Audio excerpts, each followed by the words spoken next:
세계 시장에서 월등한 기술력을 가지고 세계 시장을 선점할 수 있는 그런 우수한 진입 장벽을 만들어 놓은 기업, 해자, 적의 침투로부터 방어할 수 있는 그런 진입 장벽을 만들어 놓은 기업을 소개시켜 드립니다.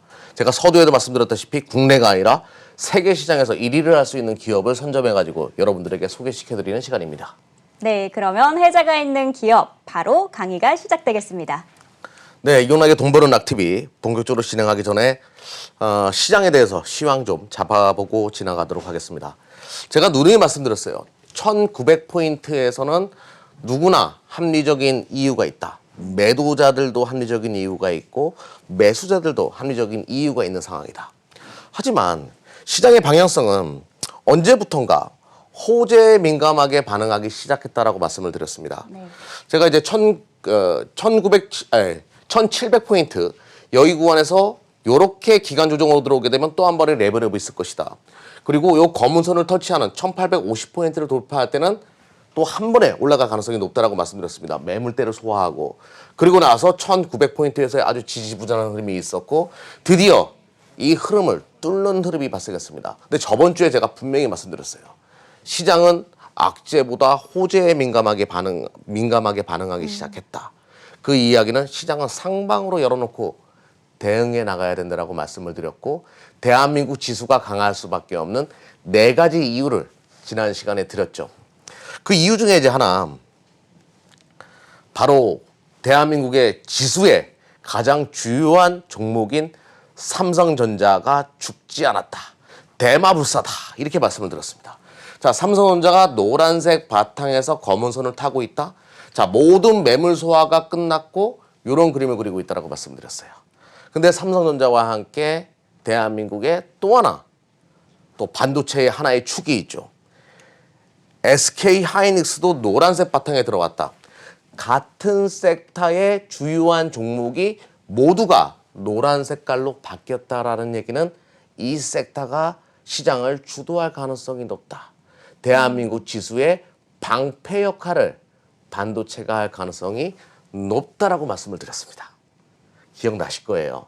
그래서 대한민국 지수는 반도체가 방패 역할을 할 거다. 그리고 제가 이제 유튜브 방송이나 자주 이제 여러분들에게 많이 설명을 드렸는데 삼성전자 개인만 사는데 어떻게 올라갑니까? 이렇게 질문하는 분들이 계세요. 그래서 그분들에게 제가 이 말을 드렸죠. 달러 인덱스가 꺼지기 시작하면 떨어지기 시작하면 외국인 수급은 삼성전자 매수세로 바뀔 것이다 라고 이야기 드렸어요. 달러 인덱스가 상징하는 게 뭐죠? 위험자산의 대표 주자입니다. 위험자산에서 더 이상 투자 매력이 없거나 안전자산의 대표 주자죠. 죄송합니다. 안전자산의 대표 주자가 달러 인덱스인데요. 안전자산에서 자금이 빠져나가고 위험자산으로 자금을 돌릴 때 여러분들이 외국인 투자가라고 생각했을 때 대한민국 위험자산 중에서 제일 먼저 뭘 살까요? 그렇죠. 삼성전자 주식을 살 수밖에 없죠. 그래서 삼성전자가 최근에 외국인 매수세가 들어오는 그런 현재 상황이다. 근데 또 한간에서는 또 걱정이 있어요. 이 주식은 바람 잘 날 없는 상품이에요. 바람 잘 날 없는 위험자산이고 한편에서는 아니 미중 무역 분쟁이 다시 재점화되게 되면 이 반도체 너무 어려운 거 아니냐. 반도체는 중국 쪽으로 주 수출이 이루어지는 대한민국의 주 수출 상품이면서 우리는 그것을 중간재라고 이야기하는데 중간재에 타격이 이루어지는 거 아니냐. 맞아요. 틀린 얘기 아니죠. 2018년도, 2019년도 미중 무역 분쟁으로 인해 가지고 반도체 가격이 이렇게 떨어졌고 삼성과 SK 하이닉스의 실적은 쪼그라들 수밖에 없는 상황이었는데 제가 누누이 말씀드립니다.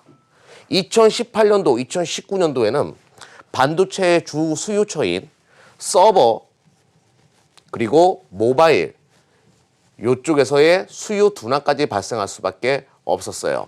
서버 같은 경우에는 2년 주기로 공급이 이루어지고 2년 주기로 소프트웨어 업그레이드가 진행되는 거기 때문에 이때는 하드웨어 업그레이드가 있었고 이때는 소프트웨어 업그레이드가 있었기 때문에 반도체 D램과 낸드를 서버용 반도체 D램과 낸드를 꽂을 필요가 없었죠. 수요 부진이 발생할 수밖에 없었던 거예요. 모바일 같은 경우에도 교체 주기가 3년입니다. 3년이 조금 안 되죠. 정확하게 말씀드리면 30개월이에요. 2016년, 17년 엄청나게 많은 신흥국에서의 모바일 수요가 있었고 교체 주기가 아직 맞물리지 않다 보니까 당연히 수요가 쪼그라들 수밖에 없었던 거예요. 근데 2020년도는 다릅니다. 2020년도는 드디어 서버용 수요가 살아나는 한 해이기도 하고요. 또 모바일 교체 주기가 맞물린 한 해이기도 해요. 즉 미중 무역 분쟁으로 인해서 우려감을 갖는 것보다는 요 수요 회복이 그 우려감을 잠재울 가능성이 높기 때문에 반도체 관련된 종목에서 굳이 내가 미중 무역 분쟁으로 인해서 멀리할 필요는 없다. 2018년도와 19년도 그리고 지금의 2020년도는 확연하게 다르다. 요거를 꼭 기억하셔야 됩니다. 또 하나 미중 무역 분쟁 이야기 좀 하자고요. 화웨이를 자꾸 걸고 넘어지죠. 미국에서. 화웨이가 이러다 보니까 TSMC로 화웨이의 주 반도체 파운드리 업체는 대만의 TSMC인데 TSMC가 화웨이한테 납품하지 않겠다. 그러면 화웨이는 방법이 있죠. 최대한 TSMC한테 많은 물량을 선주문할 텐데 일단은 이런 상황이 발생하다 보니까 중국 같은 경우에는 SMIC, 그러니까 중국 내 파운드리 업체를 키우겠다. 중국 정부가 이런 얘기를 합니다. 그래서 아무튼 TSMC가 미국 편으로 돌아선 그런 흐름 속에서 그러면 화웨이가 이제 생산을 못하지 않냐 모바일을 이런 우려감을 가질 수가 있어요. 하지만 대량으로 선주문해서 TSMC 통신 칩을 확보할 가능성이 높겠고 또 하나 화웨이가 모바일을 많이 생산하지 못하면 대한민국 메모리 반도체 판매되지 않냐 그러니까 판매가 줄어들지 않겠냐 이런 우려감을 갖는 분들이 계시는데 선주문할 가능성도 열어놔야 된다는 얘기죠. 단기 특수 가능성, 그러니까 재고로 확보할 가능성이 높다는 얘기예요. 요것도 메모리가 반도체 가격에 이상 급등 현상을 만들 수 있는 하나의 단초이기도 하다. 너무 시장을 쉽게 보시는데요. 이렇게 생각할 수도 있어요. 아니 화웨이가 스마트폰으로 안 팔리게 되면 분명히 삼성이나 SK 하이닉스한테는 타격일 텐데 여러분들이 꼭 기억하셔야 될 게 뭐냐면 중국에는 화웨이만 있는 것이 아니에요. 자, 화웨이가 모바일을 하나도 못 팔 수밖에 없는 상황이 만들어졌다고 하자고요. 그러면 교체 주기가 오래라고 말씀드렸죠. 샤오미나 비보 이런 기업들도 중국에 있어요. 보시다시피 오포, 비보, 샤오미 이런 기업들도 있기 때문에 이쪽에서 또 모바일 제품을 구매할 가능성이 높아진다는 얘기죠. 여러분들이 알다시피 모바일은 필수 소비자가 돼버렸어요. 요거 없이는 생활이 불가능하죠. 즉 일단은 화웨이가 재고 확보, 메모리 반도체 재고 확보에 나설 가능성 요거 열어놔야 되겠고 또 하나 사재기를 할 가능성. 그러니까 제가 참 월마 특별 갖다 놨는데 왜? 반도체도 필수 소비재이기 때문에 그렇습니다. 모바일도 필수 소비재인 것처럼 재고 확보에 나올 가능성. 또 하나 샤오미나 뭐 오포 이런 기업들도 중화권에서 그 모바일 당연히 판매가 증가할 수밖에 없겠죠. 화웨이가 판매가 쪼그라들게 되면 이런 부분도 열어놔야 되기 때문에 메모리 그리고 또 하나 모바일은 필수 소비재다. 다시 한번 말씀드릴게요. 분명히 다른 구역에서라도 다른 제품을 통해서라도 스마트폰 교체는 이루어질 수밖에 없는 2020년이다. 요거 강조드리겠고요. 또 하나 저는 이걸 설명드리고 싶어요. 우리 개인 투자가 여러분들 정말 잘하셨거든요. 삼성전자 떨어졌을 때 과감하게 잡았어요. 근데 주가가 안 간다라고 해가지고 자꾸 다른 놈 보고 그러시는데 여러분들 선택은 맞았습니다. 삼성전자 갖고 있는 분들 좀 기다려 보십시오. 다른 분위기가 연출될 가능성이 높다. 자, 좋은 결과가 나올 수 있는 현재의 구간이다. 그리고 요거 설명드리겠습니다. 반도체가 그렇게 살아있다는 얘기는 쫄지 말라는 얘기예요. 동학개미 여러분들 쫄지 마십시오. 여러분들 선택 잘 하신 거니까 뒤로 눌러나지 마시고 계속 여러분들의 선택, 방아쇠를 당기셨습니다. 되돌릴 수 없는 선택을 하셨어요. 정말 올바른 선택이었다는 것을 나중에 확인하시게 될 겁니다. 쫄지 마시고 계속 여러분들의 처음 그 주식했을 때의 그 감정 그대로 계속 유지하시기를 바라겠습니다. 그리고 대한민국 지수에게는 반도체가 있다는 거는 형이 있다는 거죠. 우리 형이 있다는 겁니다. 든든한 우리 형. 근데 이제 동생도 요즘에 무섭게 치고 나가요. 반도체가 형이면 동생은 뭘 것 같아요? 제가 누누이 말씀드렸죠. 대한민국이 이제 IT 강국에서 자동차 강국으로 바뀐다. 반도체가 방패라고 하면 2차 전지가 그렇죠. 동생이지만 창이 될 가능성이 높다. 이 영화 보시면 그 무슨 말인지 아실 겁니다. 동생이 저돌적이죠. IT 강국에서 AI 아닙니다. 자동차 강국. AI의 지금 최고 포부는 자율주행이기 때문에 자동차죠. 대한민국은 자동차 강국으로 변화하고 있다고 말씀드렸습니다. 전기차 배터리 시장 점유율 드디어 LG화학이 1위로 차지했어요. 제가 누누이 말씀드립니다. 매주 말씀드려요. LG화학 1등. 국뽕에 취한다. 항상 말씀드리죠. 그 이유는 여러분들이 알다시피 월등한 성능 때문에 그런 거예요. 타 국가들이 어느 누구도 견줄 수 없을 만큼 해자가 있는 산업이 되어버린 거죠. 대한민국 배터리가. 자, 대한민국 대표적인 기업 삼성전자의 이재용 부회장과 정의선 부회장이 만났다. 뭐 저번 주 일주일 내내 나왔던 얘기입니다. 근데 여기서 중요한 부분 삼성 SDI에서 이재용 부회장의 발언이죠. 800km 한 번 충전해가지고 여기에 이르는 전고체 배터리를 만들어내겠다. 이런 얘기를 합니다. 현대차 입장에서는 너무나 반가운 야 내가 이제 세계 시장을 다 잡을 수 있구나. 전기차 시대가 도래했을 때 내가 이 시장을 장악할 수 있겠구나라는 그런 마음이 들 정도로 아주 강한 멘트들이 오고 갔습니다. 그러면 이제 제가 지금부터 설명드릴게요. 저번에 했던 해자 기업들 한번 보자고요. 해자가 있는 기업들은 어떤 종목을 건드렸는지. 그래요. 800km 이상을 갈 수 있는 전기차에 들어가는 3세대형 전기차 배터리 소재나 장비 부품 회사들을 여러분들에게 소개시켜드렸습니다. 응급제에서 전기차 에너지 밀도를 높게 하기 위해서는 뭐가 필요하다고 했죠? 금속 복합계가 필요하다고 말씀드렸어요. 실리콘을 흑연에다 넣는 방식이 필요하다. 여기와 관련된 기업 대주전자재료를 여러분들에게 소개시켜드렸습니다. 급등했죠. 계속 올라가는 그런 모습이었어요. 아, 세계 최초로 실리콘 복합 화합물을 만들어가지고 응급제, 그러니까 전기차 배터리의 에너지 출력을 최대로 끌어올릴 수 있는 인류의 유일한 기업 하나를 소개시켜드렸습니다. 인류의 유일한 기업이라는 거 표현하는 것보다는 세계 최초로 상용화한 기업이라고 표현하는 것이 맞겠죠. 그리고 또 하나, 전고체 이야기 자꾸 나와요. 전고체. 전해질을 딱딱하게 해야 된다. 그러면 뭐 삼성은 SDI 측에서 얘기했죠. 전고체 배터리를 통해 가지고 한번 충전해 가지고 800km를 간다라고 이야기합니다. 거기에 들어가는 전해 액을 만들어내는 기업, 동화기업. 지난주에 말씀드렸고 아주 강한 그런 걸 보여드렸습니다.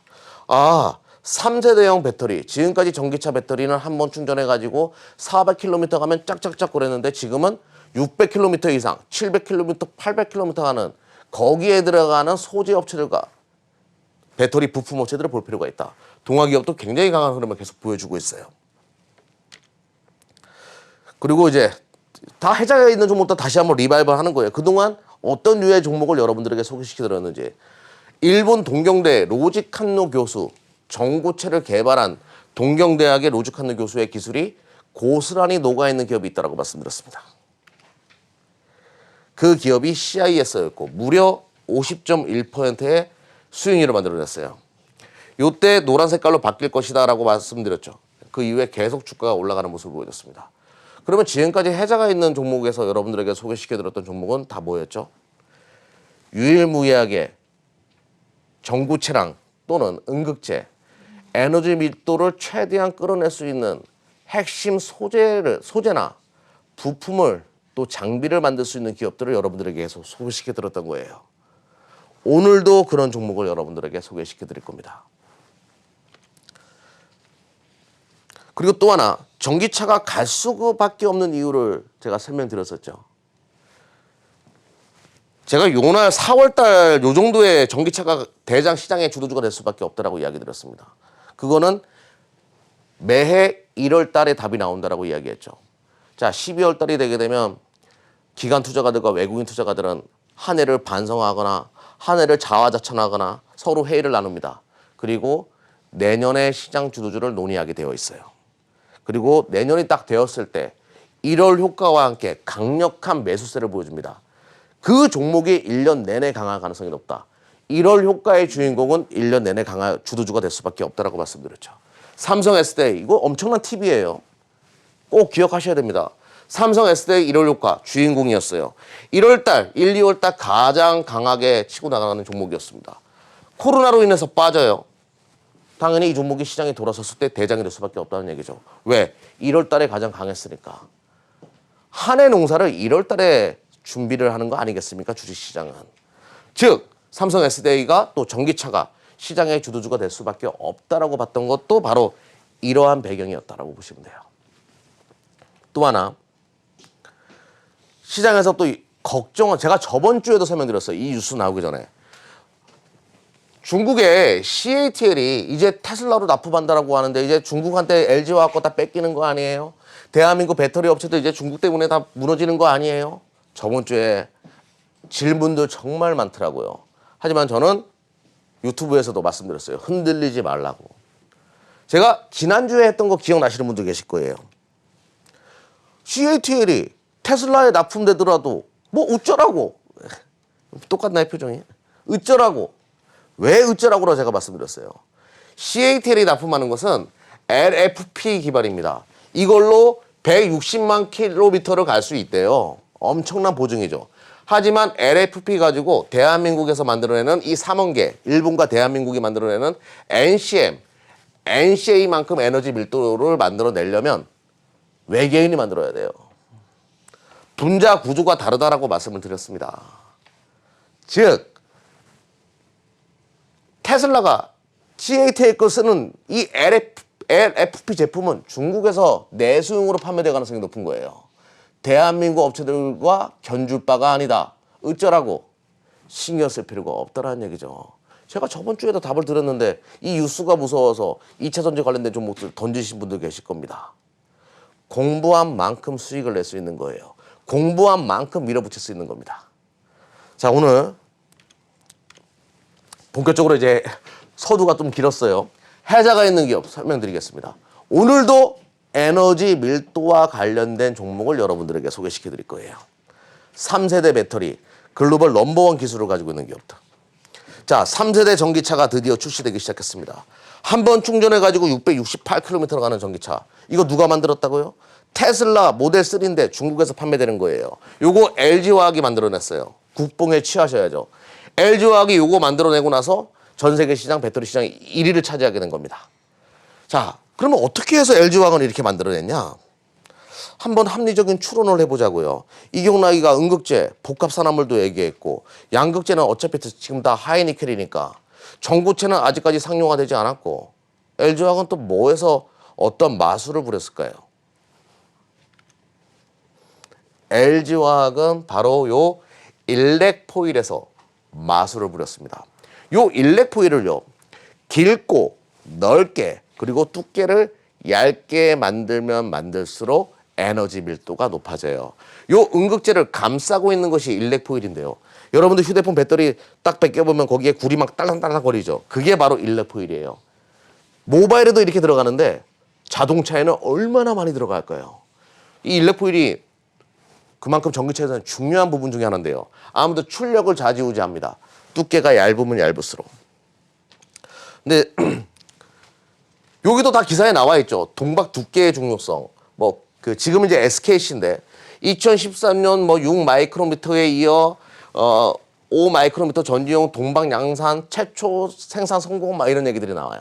그만큼 두께가 얇으면 얇을수록 에너지 밀도에 아주 효율적인 역할을 하는 것이 이 동박인데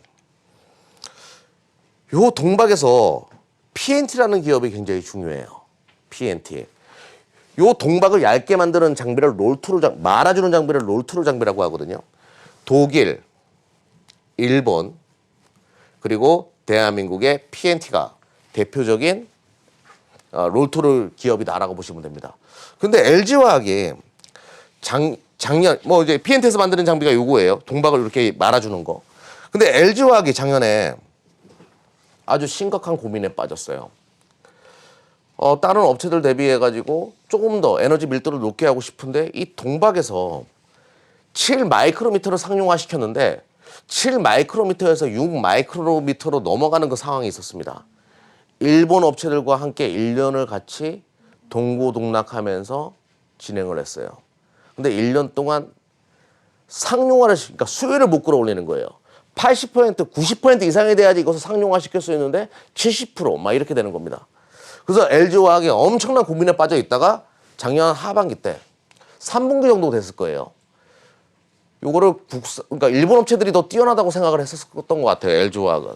근데 PNT한테 맡기는 거죠. 근데 PNT가 단 한 달 만에 일본 업체가 1년 동안 매달렸던 것을 해결해냅니다. 그러면서 PNT에 엄청난 수주가 들어오죠.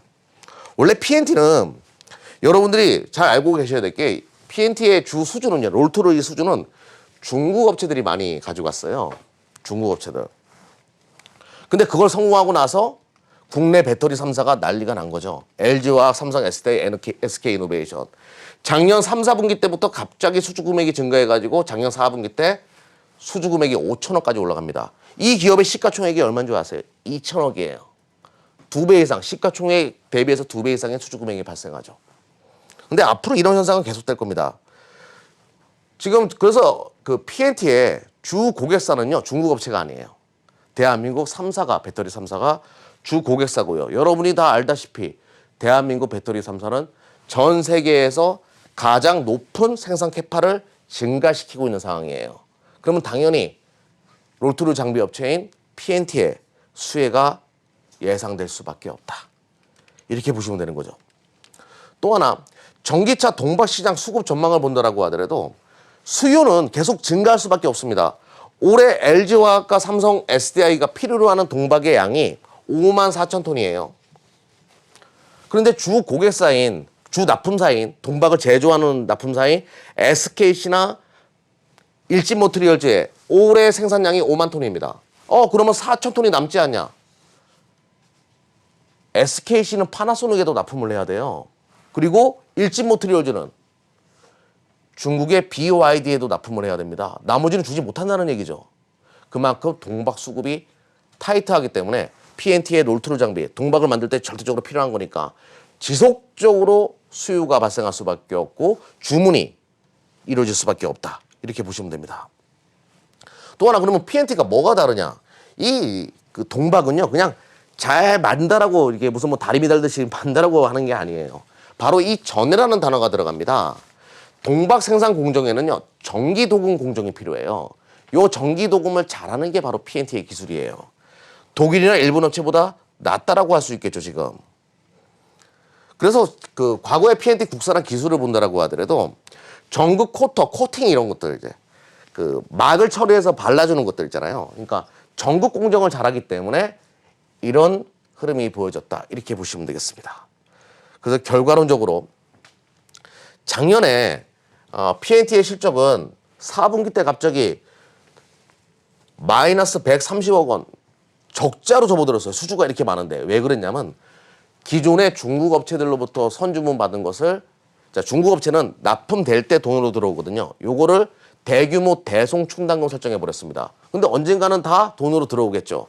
그러면 작년에 이런 식으로 중국 업체들 거를 해버렸다는 얘기는 올해 실적이 가파르게 올라갈 가능성이 높다는 얘기예요. 작년 15억의 영업이익이었는데 올해 329억 이상이 될 가능성이 높다라고 24시 클럽에서는 예상하고 있습니다. 왜?